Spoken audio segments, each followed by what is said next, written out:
Welcome to the program. We start in Nigeria, where human rights group Amnesty International has dismissed the Information and Culture Minister Lai Mohammed's claims on the panel report on police brutality and the EndSars protest, saying his position is not surprising to them. Recall that the minister had, during a briefing in Abuja, described the report submitted by the Lagos State Judicial Panel of Inquiry on restitution for victims of SARS-related abuses as tales by moonlight and ridiculed with so many errors, inconsistency, discrepancies, speculations, omissions, and conclusions that were not supported by evidence. Well, also the Nigerian Bar Association and some senior advocates of the country have criticized the response of the minister as well. It's clearly drawn lots of criticism to Lai Mohammed, who is no stranger to all of this. Now, we have joining us this morning on Breakfast Central media and public relations consultant, Great Imo Jonathan, to bring more clarity on this. Great, good morning to you. Good to have you on Breakfast Central today. Well, as a communications expert yourself, what could the Minister of Information have done or said differently so as not to evoke the unpleasant responses getting from IMF, Amnesty International, and even the Nigerian Bar Association? Thank you for having me, and good morning to our viewers. Number one, I want to start by saying that what the Honorable Minister tried to do by discrediting the report, which is said to have been leaked, because what we have in the public space is not the white paper. It's not the one that has been certified. It is actually said to have been leaked. So, and having said that, and also bearing in mind that some other government functionaries before now have said that the content in public space is leaked, it is wrong for the Nigerian government to begin to respond officially to a content that it says is unofficial. If you say that a content that is in a public space is leaked, that means it's not officially presented. You now responding to it is unprofessional. It is unprofessional. It doesn't matter who is dealing with it. The Honorable Minister himself should know that it's unprofessional, because he should have allowed the Lagos State government, which is the state government whose panel has brought out this report, to come out with his own final presentation. As much as this has to do with a component unit of the Federation, Lagos State government have a responsibility. And once they had not officially presented this document, every other thing being done is speculation. And it is wrong, even for the government itself, to speculate. That is one. But also, having said that, it is actually unfortunate that we have to be discussing this kind of incident. And what we are resorting to is whether there was a massacre or not, forgetting that the real issue was the unfortunate incident where, citizens of Nigeria were in a public space holding the national flag, singing the national anthem, and that somebody in a democracy, someone in a democracy could deploy the military, to deploy the military with weapons of any kind, to go there, to want to stop them, talk less of attacking them. Now, we have removed this important subject and now trivialize this, unfortunate incident, very dangerous historical incident, by coming to discuss whether 10 people died or one person. Even the incident of military appearance in a democracy, in a protest, in a civilian protest, is the most unfortunate thing to happen to us as a nation. Now, Imo, at this point in time, a lot of, even the international community, they have their eyeballs on this story, especially as it happened last year. And, we had a date this year as well that we had to remember what happened last year. Now, does the minister's statement discredit the effort of both the Lagos State government and the reputable members of the panel, which consist of senior advocates of Nigeria, that's SAN, amongst others? Yes, the unfortunate thing is that here in Nigeria, and like in most African countries, people in government always see themselves, they are suffering from vestiges of colonial governance.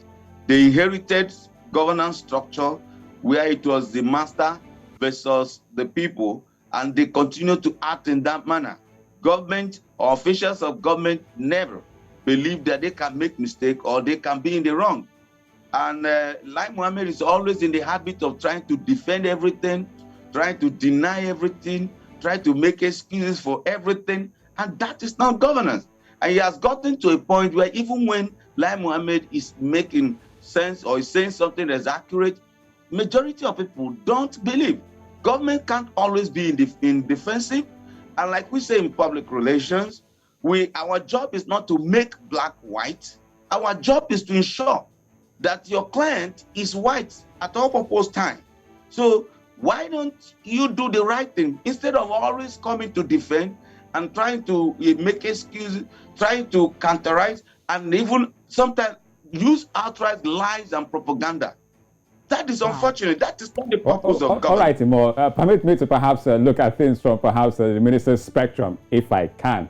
Like Mohammed himself, he also attributed his reasons to call the leaked report a sham due to the fact that no family member, at least till now, of the alleged killed persons has come out to speak.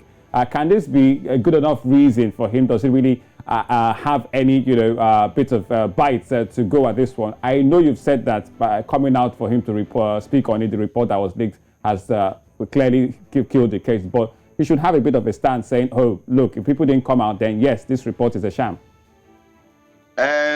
By the way, Lai Mohammed was not on that panel. So I wouldn't know how he knows the family or not the family, because if Lai Mohammed was sitting on that panel, then he will be speaking on authority that he knows whether those who are victims or whose names appear are actually, they have families or their families have shown. Most of those people who are victims had lawyers representing them, had family members appearing. And if Lai Mohammed was not sitting on that panel, and Lai Mohammed is also disclaiming or discrediting that report which is leaked because it is not officially presented, how did Lai Mohammed know? Is Lai Mohammed preempting the panel? Was he at the panel? Was he part of the panel? No, he wasn't. So in any case, whatever statement he has made is always prejudiced because he's taking defensive measures. Let me even put this. Do you know that as I'm talking to you, if you go to FMC, the Federal Medical Center Owerri, there are over 300 dead bodies lying there for over 3 months that were killed in the southeastern Nigeria. During the last crisis we had there, some of them were victims of gunshots from police and army. Some of them were said to be IPOB or ESM members, and their dead bodies were dumped in FMC Owerri.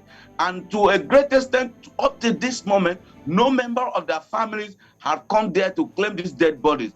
To the extent that the Archbishop, the Bishop of Owerri Diocese, Archbishop Obinna, went there to see these dead bodies of young Igbo people lying there and nobody's coming to claim them. We live in a country where you can be a victim for going to look for even for your dead one. All right, Timo, really startling information. But just before we let you go, you're a Nigerian yourself. By the time this talk about the leaked EndSars report came out and we saw the response and the move from the Lagos state government, many people expected a bit of a shoulder movement from the federal government. We've seen that now from the comments of Lai Mohammed. Though you are saying his comments validate somehow the report, should we be surprised on his stance and that of the federal government? Or should we dissociate Lai Mohammed's stance from that of the federal government at this point, given its antecedents and precedents when it comes to EndSars?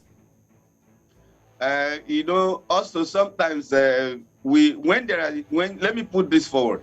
We in the media, sometimes we know that when there is crisis, it is sometimes food for the boys, especially those who work in government circles. They like there to be crisis so that they can continue to have budget and sometimes pay far from it. We know these politicians, how it work. We know how media in government circles work. They like there to be crisis because the more there is crisis, the more there is budget for their office, and the more, so they want government to always be in trouble. So, and there's no way I will believe that the whole gamut of President Buhari's cabinet will have the same stand with Lai Mohammed. Lai Mohammed thinks that his job is to lie, defend anything defensible, and just continue to act in a manner that government does not have human feeling or human face. But that is not to say that everybody in that cabinet may be thinking the same way, even Mr. President himself.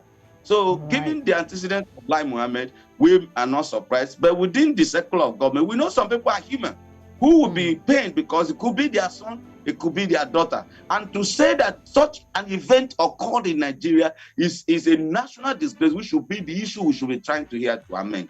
All right, thank you so much. I mean, there are reports of some eyewitnesses who came to testify in court having been brutalized, and some of them have been threatened. But this is a developing story, and we'll look out for more as it unfolds. But thank you so much, great Imo Jonathan. You are a media and public relations consultant. We appreciate your time on the program. My pleasure being here. Thank you very much.